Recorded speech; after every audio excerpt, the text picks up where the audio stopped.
Madame, Monsieur, bonsoir. Financement bancaire de l'entrepreneuriat, revenu de questions éco ce soir. Al-Foursa, traduisez la chance ou l'opportunité, est l'une des premières mesures du gouvernement Arnouch pour accompagner les jeunes, et ce en insufflant une nouvelle dynamique au programme Intelaqa. Seule différence, Al-Foursa financera les projets des jeunes sans conditions préalables. Il s'agit de l'une des orientations du projet de loi de finances 2022. Une nouvelle fois, l'État appelle le système bancaire dans sa globalité, bien sûr, à participer à la lutte contre le chômage des jeunes. Car le taux de chômage, notamment suite aux effets de la pandémie, est élevé au Maroc. À en croire le document de la Direction du Trésor et des Finances extérieures, eh bien, le Royaume compte actuellement 1,6 million de chômeurs. Et ce sont les jeunes et les diplômés qui souffrent le plus de cette situation. Alors, comment faire du programme Al-Foursa un véritable levier de création d'entreprises et donc de postes d'emploi? Comment capitaliser sur l'expérience de son prédécesseur Intelaqa pour atteindre les objectifs escomptés? Et surtout, comment dénouer les blocages au niveau de certaines banques? Élément de réponse en compagnie du docteur en finance et expert du système bancaire, Moustapha Al-Jaï. Bienvenue à tous.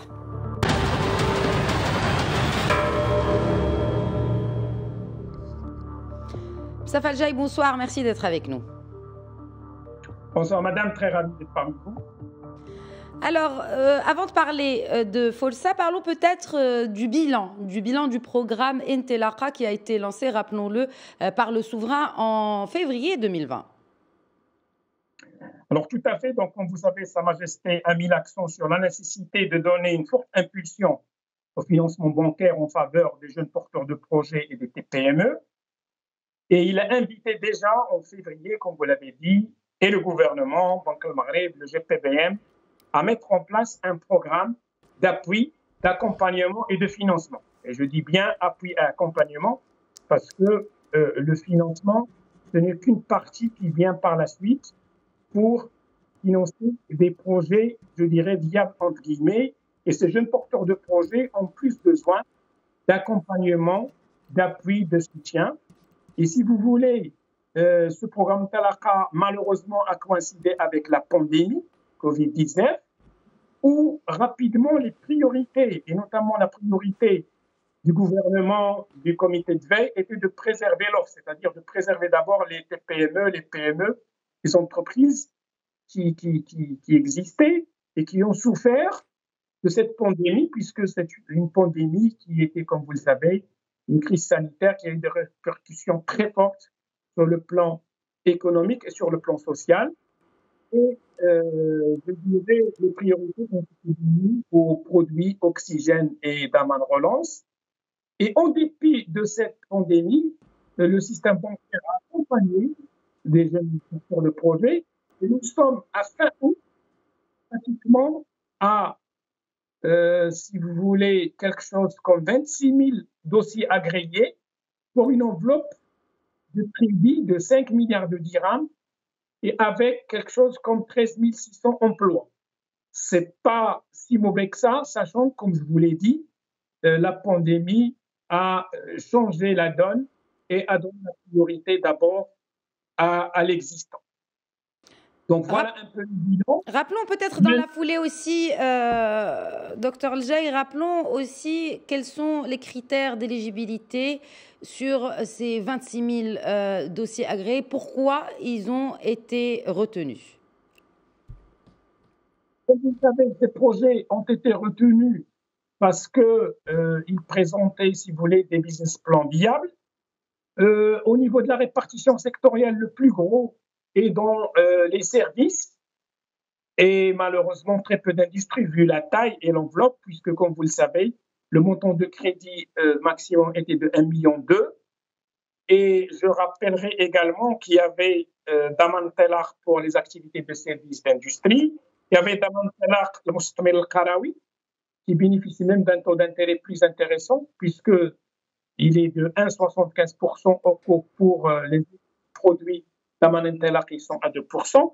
Et il y a un autre produit qui s'appelle Start TPME, où on apporte même un crédit d'honneur aux jeunes porteurs de projets qui est plafonné à 20% du montant de crédit octroyé par la banque, mais qui est limité à 50 000 dirhams. C'est-à-dire que même le jeune porteur du projet, ou la TPME, ou un opérateur qui est dans le secteur de l'informel, et c'est aussi une des priorités, si vous voulez, on est quand même à 26 000 projets agréés à fin août.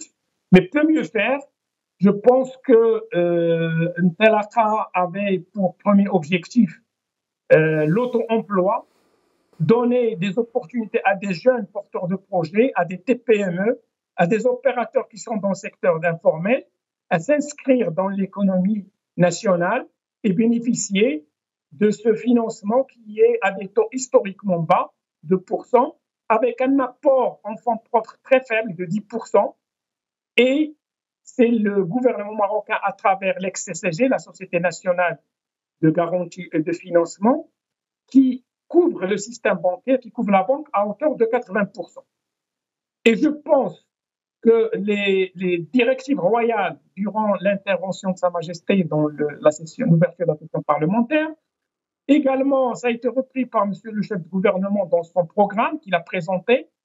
Ntelaka, et maintenant on parle aussi d'un produit forçat sur lequel on va revenir, seront une des priorités de ce gouvernement. Il y a d'ailleurs même un ministère qui s'occupe de la TPE, de la petite entreprise et moyenne entreprise, et qui a pour mission de redynamiser ce produit qui reste pour moi, si on veut atteindre les 250 000 postes d'emploi annoncés par ce nouveau gouvernement, reste la solution, c'est l'auto-emploi, puisque ces jeunes, quand ils créent leur propre emploi, ils créent forcément 3 ou 4 autres emplois avec eux.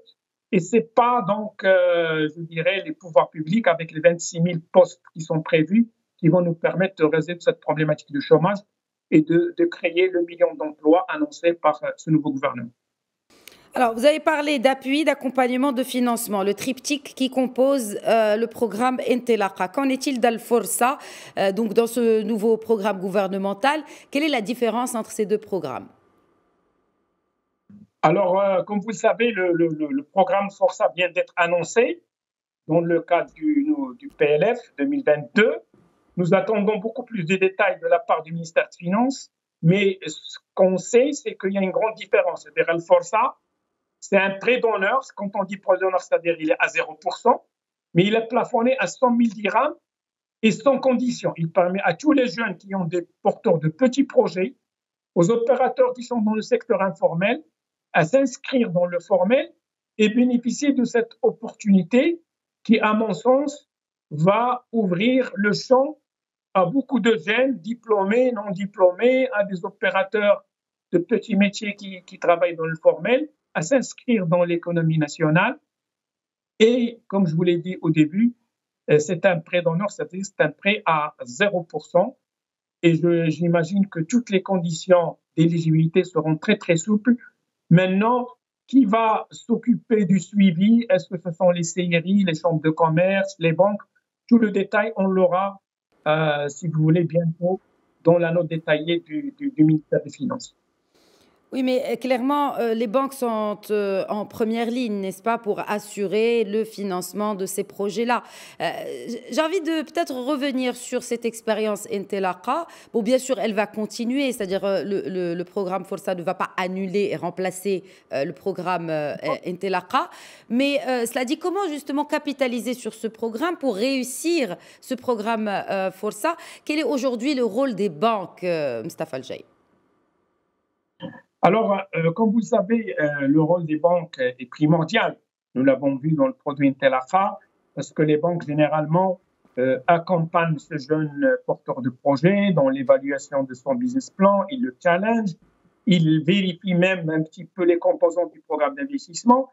Et là, pour l'anecdote, nous avons vu quelques dossiers où le jeune porteur de projet de bonne foi, parfois, insère des choses dont il n'a pas forcément besoin, par exemple un véhicule de tourisme. Donc, on essaie de réduire même l'endettement et le programme a juste le nécessaire qui est relatif à l'activité. Et moi, je pense en amont, il y a quelques expériences pilotes qui ont été faites, notamment par le CIRI de Casablanca et j'imagine dans d'autres CIRI aussi du Royaume, où il y a un projet où on encadre une centaine de jeunes porteurs de projets dans des ateliers pour les former au montage de leur business plan. On les prend depuis l'idée jusqu'à l'aboutissement du projet.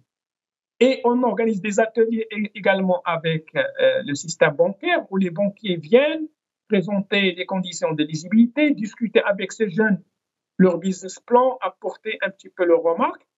Et l'expérience qui s'appelle Kémem, on est parti de quelque chose comme pratiquement 100 projets et qui ont été retenus sur 500 ou 600 qui ont été initialement présentés.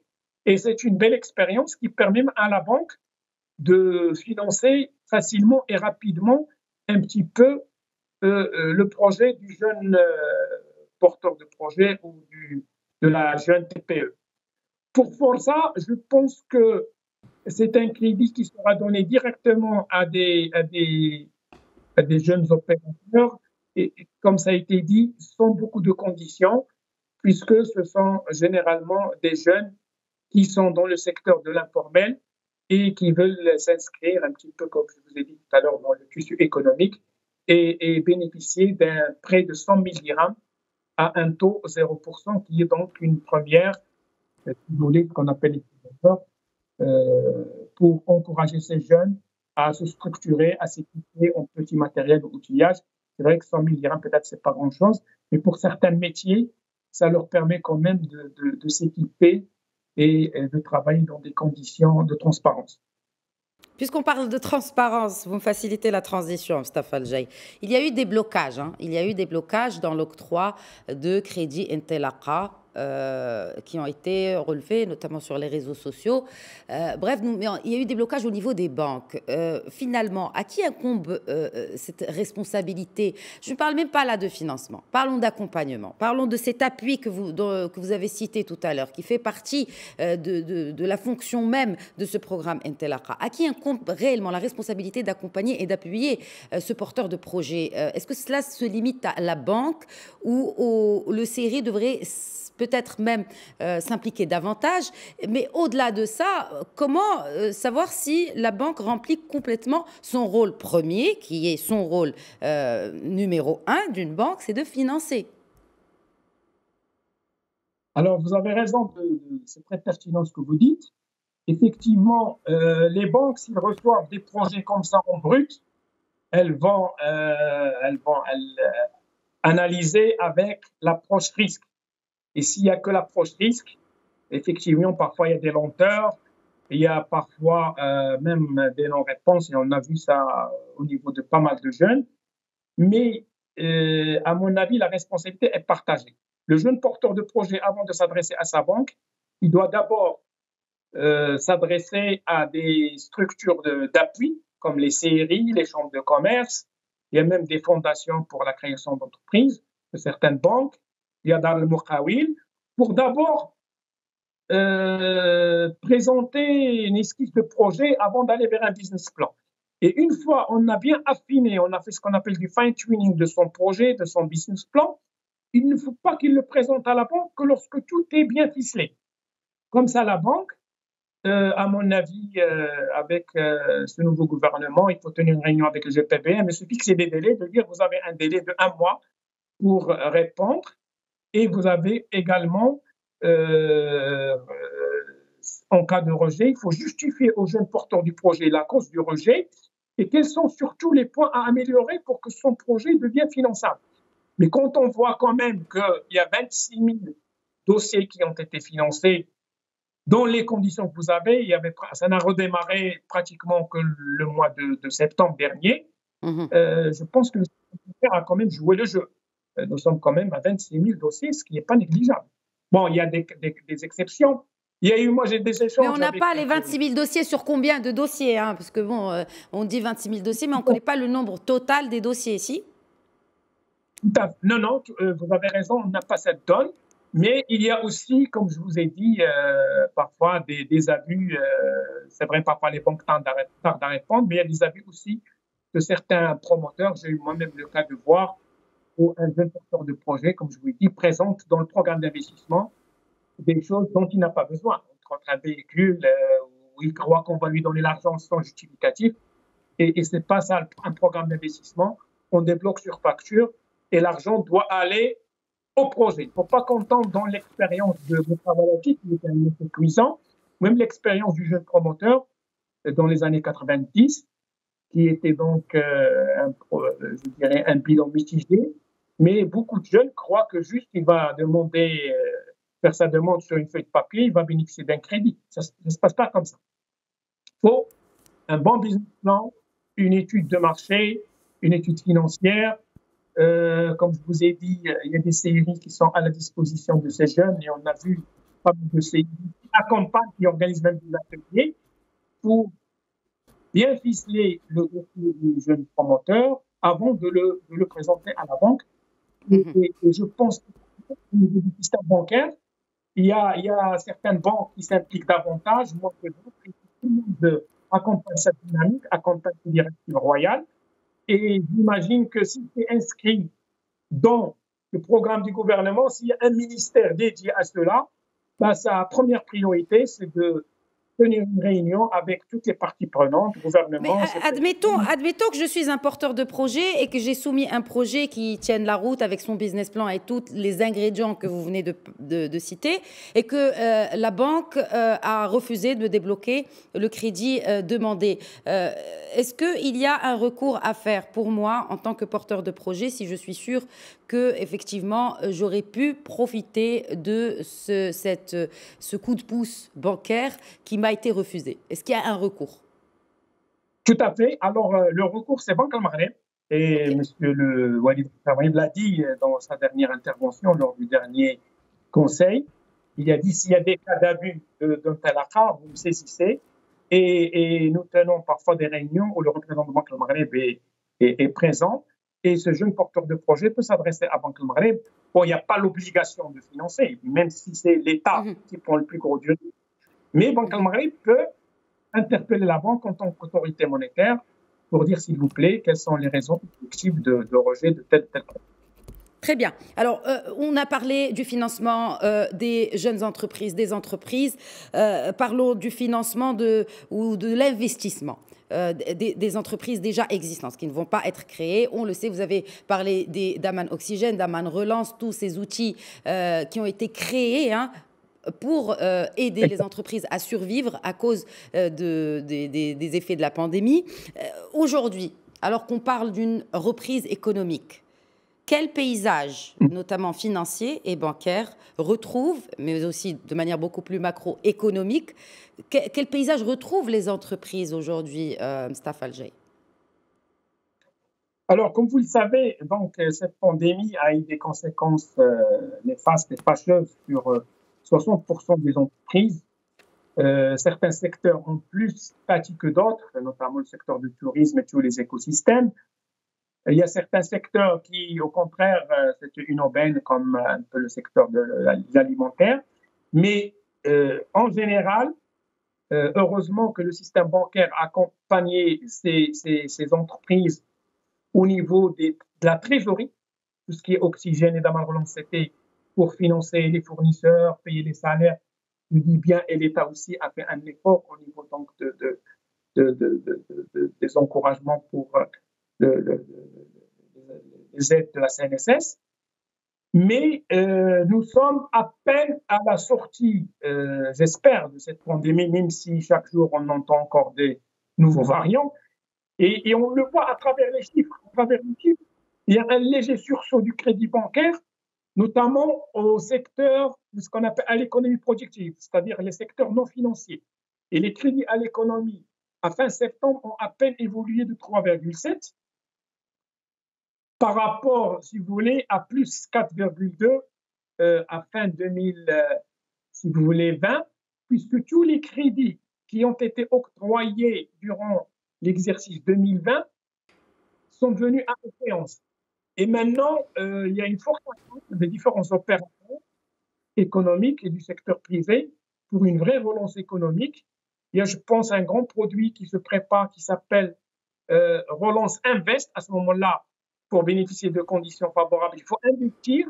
Et c'est ça, avec tout le programme ambitieux de ce nouveau gouvernement, il faut s'inscrire dans cette nouvelle dynamique. Un volet très important pour les TPME qui est, si vous voulez, le quasi-fonds propre. Il ne faut pas uniquement endetter les entreprises, mais il faut travailler sur l'euro de bilan. Et comme vous le savez, la CGM a proposé au niveau des quasi-fonds propres ce qu'on appelle les obligations avec souscription. C'est des quasi-fonds propres qui viennent. C'est une dette qui, par la suite, une fois l'entreprise, si vous voulez, peut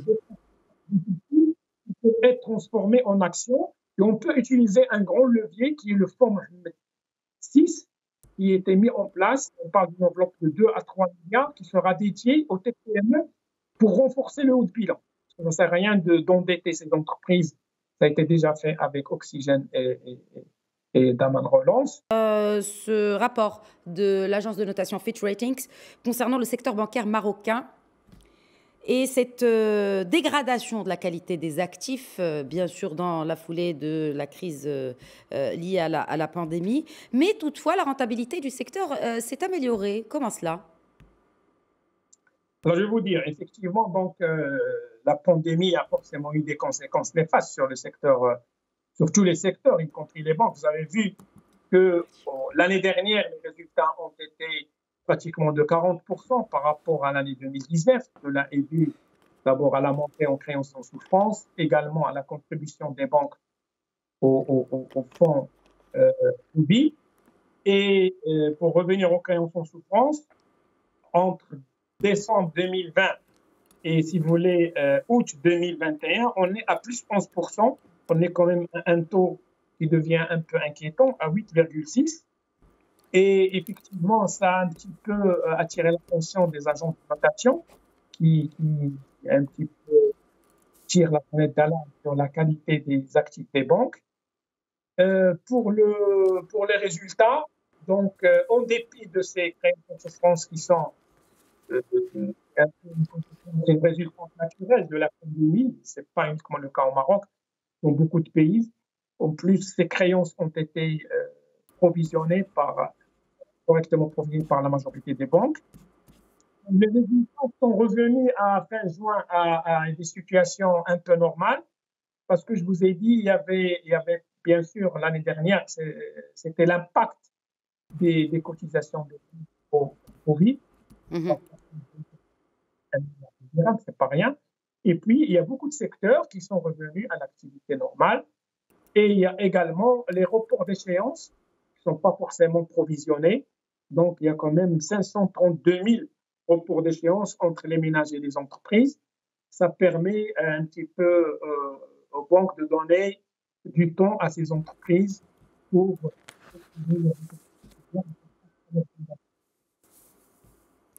Merci beaucoup, merci Mustapha Aljaï, spécialiste du secteur bancaire. Merci d'avoir répondu à nos questions ce soir.